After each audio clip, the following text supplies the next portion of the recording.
ఒక పెళ్ళైన మహిళతో ఆంటీతో పెళ్లి చేసుకుంటాను అని మాట ఇచ్చి ఫిజికల్ ఎఫ్ఐఆర్ పెట్టుకొని తనకి ఆల్రెడీ పెళ్లి అయిపోయింది కాబట్టి తర్వాత పెళ్లి చేసుకోలేను చెప్పేసి మోసం చేస్తే ఆమె నా మీద ఎలాంటి అలిగేషన్ పెట్టడానికి లేదు కదా, మరి నేను సేఫేనా సార్ అని నాకు ఒక ఫాలోవర్ అడిగారండి. ఈ ఫాలోవర్ లాజిక్ బాగానే ఉంది, బట్ అన్ఫార్చునేట్లీ మన చట్టం మహిళలకు ఎప్పుడు ఫేవర్ గానే ఉంటుందండి. వాళ్ళు లాయల్ హానెస్ట్ గానే చెప్తారండి. పైగా తన విషయంలో ఏం జరుగుతుందో కూడా ఆమెకే తెలియదు, తప్పంతా ఆ అబ్బాయిదే అన్నట్టుగా మన చట్టం ప్రెజ్యూమ్ చేస్తుంది.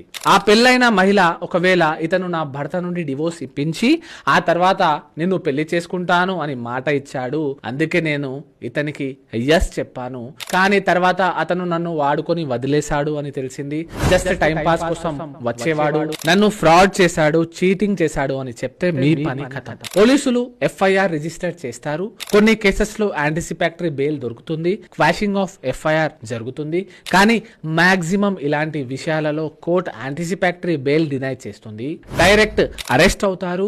సంవత్సరాల కొద్దీ కేసులు నడుస్తూ ఉంటాయి. ఆమెకి ఆల్రెడీ పెళ్లి అయిపోయింది కాబట్టి పెళ్లి చేసుకుంటానని మోసం చేశాడు అని కేసు పెట్టలేదు అనుకోవడం తప్పండి. ఇలాంటి ఆలోచన చాలా డేంజరస్. ఇలాంటివి కొన్ని వందల కేసెస్ నేను చూసాను కాబట్టి చెప్తున్నాను. లా తెలుసుకోండి, మీకు మీరే లాయర్ అవ్వండి. ఇలాంటి ఇంకా లీగల్ విషయాల కోసం ఫాలో చేయండి.